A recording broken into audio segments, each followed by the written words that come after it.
অভিজ্ঞতা শেয়ার করব ইনশাআল্লাহ। এই অবস্থা আমরা কালকে সকালে পত্রিকা হয়েছি আর এবার রাত্রে 12টার সময় সারাদিন উবাস হচ্ছে, আমরা সারাদিন এখানে বসে রয়েছি। দেখি বসি। ঠিক আছে, ভালো থাকো সুইট বেবি। সকালের খাবার কি? খিচুড়ি, কিছু নাই সাথে, ডিম আর খিচুড়ি কোনো রকম।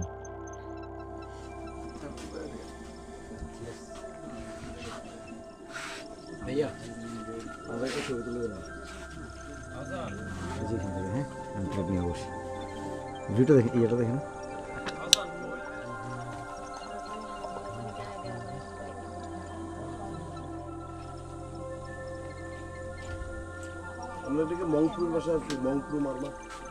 যখন বলছিল যে 2 প্যাকেট 1 প্যাকেট 300, মানে আমি তো বুঝছি রে যে এক প্লেট 300, আমি বলি কিভাবে হয় এটা?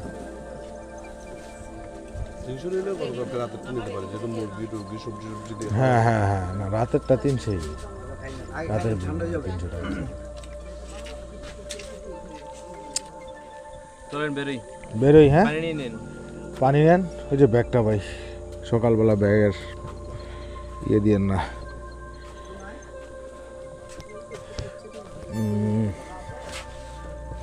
রাখেন এই গামছাটা একটু রাইখা দিয়ে ভিতরে নেন। ঠিক আছে, আলহামদুলিল্লাহ ভাই, আমরা বেরোই। হ্যাঁ ভালো থাকবেন, সুস্থ থাকবেন। আসতেছেন তো না? ঠিক আছে চলো। রাস্তায় দেখা হইতে পারে, আমাদের ক্রস করতে পারেন আপনারা।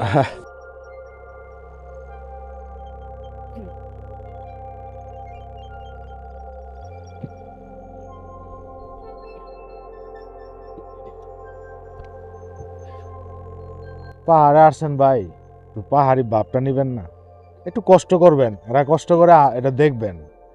ঠিক আছে আপনি ধরেন, আমরা যে অবস্থা আমরা কালকে সকালে পত্রিকা হয়েছি আর এবার রাত্রে 12টার সময় সারাদিন উবাস হচ্ছে, আমরা সারাদিন এখানে বসে রয়েছি। আমরা একই অবস্থা ভাই, কিছু করার নাই। আমরা তবে তো এইখানে ঠিক আছে। খাবারের ব্যবস্থাটা ভিন্ন রকম। আপনারা তো ঘুরতে গেছেন, যাই পারছি না, আমরা অল্প খাবার নিতে পারছি না, আমরা কি টাকা দিয়েছি না? একটা দোকানপাট কিছু নাই।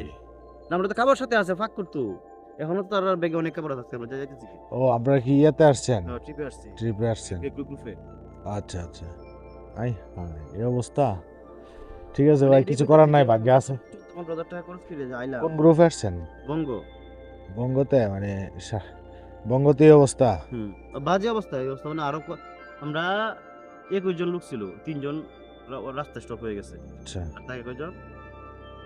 18 জন লোক জাস্ট একটা গাইড নেই সাথে, এভাবে আসছে। এই ব্যাস।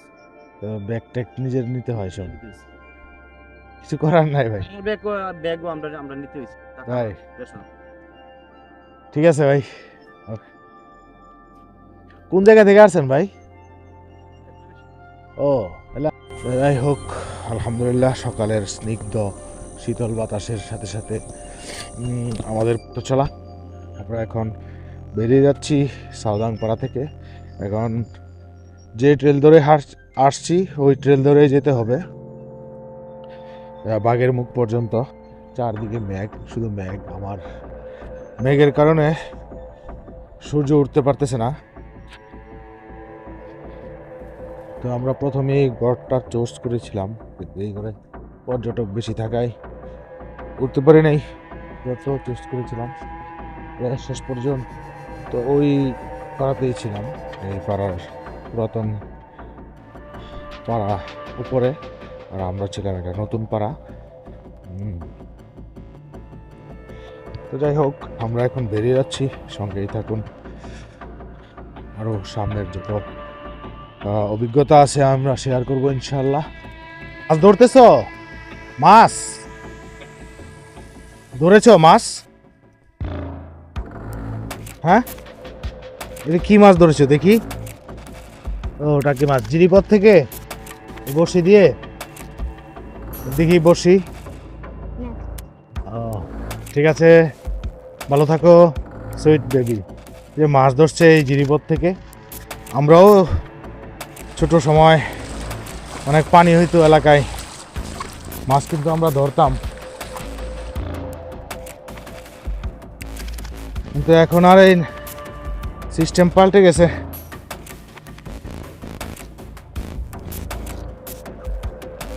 এই পিচ্ছিল রাস্তা, পেয়ারাও আছে, একটু পরে খাই, রাইখা দিই। হ্যাঁ হ্যাঁ, ও আচ্ছা, একটু পরে খাই।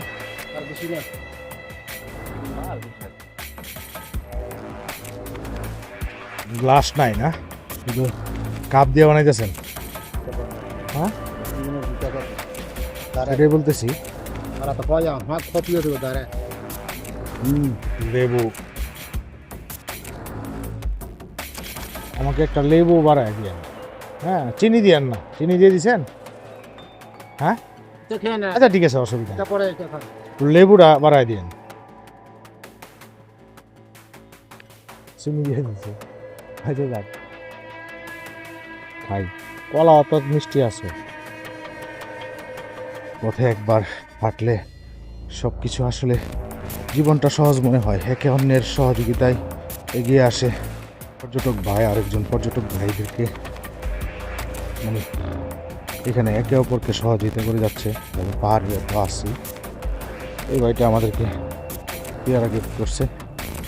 এমন হয়, খুবই ভালো লাগে দেখি বিষয়টা। আর আমরা বাঘের মুখ চলে আসছি।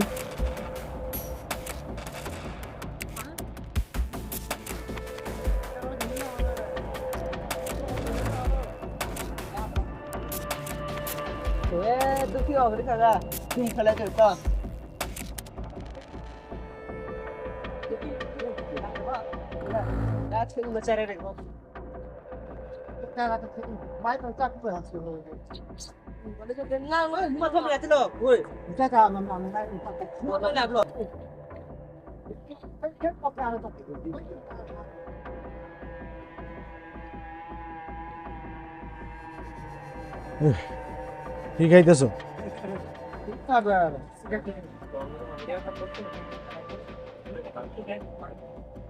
একটা দোকান, বাঘের মুখ। এই দোকানের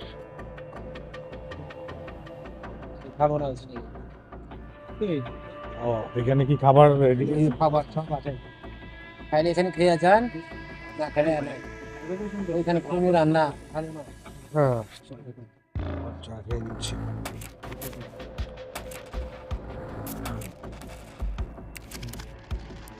বাঘের মুখ বাজারে এই দোকানটা পাওয়া যায়। এই দোকানটাতে মোটামুটি চায়ের খুব ইয়ে থাকে। এই দোকানটা থেকে তো আমরা খেয়ে নিলাম।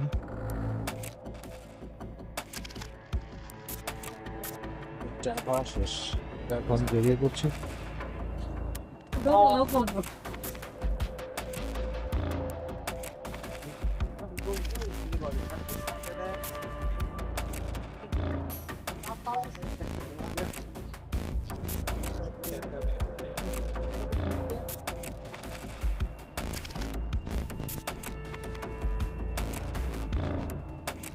গামছাটা গুছিয়ে বেঁধে নিলাম।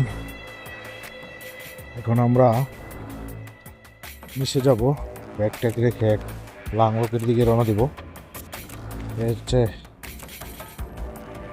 বাঘের মুখ এলাকা।